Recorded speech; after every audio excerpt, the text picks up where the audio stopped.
What I wanted to talk to you about today is two things. One, the rise of a culture of availability, and two, a request.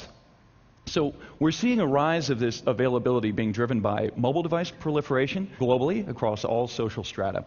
We're seeing, along with that proliferation of mobile devices, an expectation of availability. And with that comes the third point, which is obligation, an obligation to that availability. And the problem is we're still working through, from a societal standpoint, how we allow people to be available. There's a significant delta, in fact, between what we're willing to accept. Apologies to Hans Rosling. He said anything that's not using real stats is a lie. But the big delta there is how we deal with this from a public standpoint. So we've developed certain tactics and strategies to cover off. This first one's called the lean. And if you've ever been in the meeting where you play sort of meeting chicken, you're sitting there looking at the person, waiting for them to look away, and then quickly checking the device.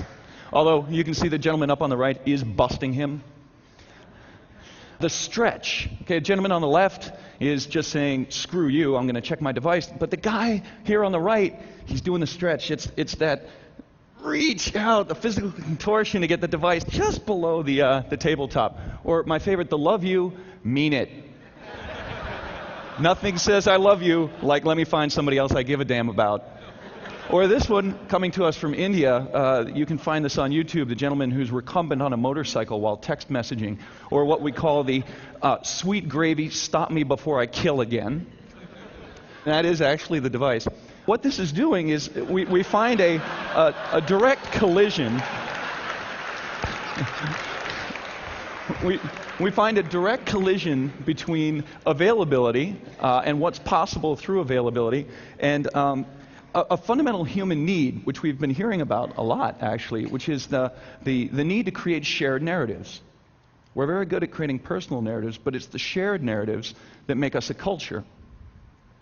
And when you're standing with someone and you're on your mobile device, effectively what you're saying to them is, you are not as important as literally almost anything that could come to me through this device. Look around you. There might be somebody on one right now participating in multi-dimensional engagement. Here, our reality right now is less interesting than the story we're going to tell about it later. This one I love. This poor kid, clearly a prop. Don't get me wrong, a willing prop. But the kiss that's being documented kind of looks like it sucks. This is the sound of one hand clapping. So as we lose the context of our identity, it becomes incredibly important that what you share becomes the context of shared narrative, becomes the context in which we live. The stories that we tell, what we push out, becomes who we are. People aren't simply projecting identity, they're creating it.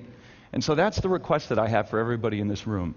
We are creating the technology that is going to create the new shared experience, which will create the new world. And so my request is, please, let's make technologies that make people more human and not less. Thank you.